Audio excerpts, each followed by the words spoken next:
The number on the sign is very clear. Maximum speed, 100 kilometers an hour.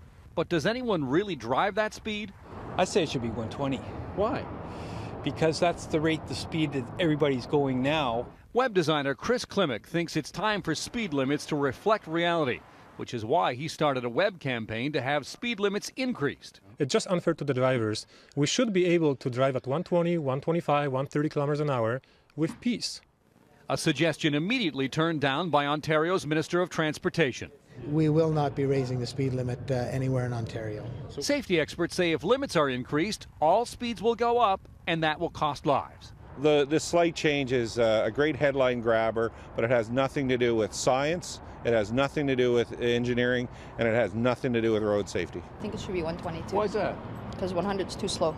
I think speed kills, and I think people are already speeding. The OPP says don't kid yourself. If you drive even a little over the limit, you could get a ticket. It's an officer's discretion, but we are out there and we are enforcing the speed limits in the province of Ontario.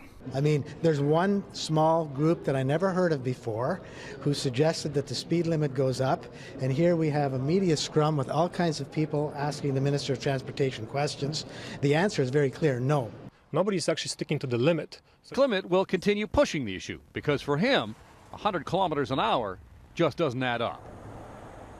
Now, the Minister of Transportation was asked a number of times how fast does he drive. For example, when he's driving home to his riding in Ottawa, he said 100 kilometers an hour. Although he did admit that a number of people honked their horns at him and waved their fists as they pass him. For more on that website, on what you think about raising the speed limits, go to globaltoronto.com. Leslie? From one horn hawker to another, thank you, Alan Carter.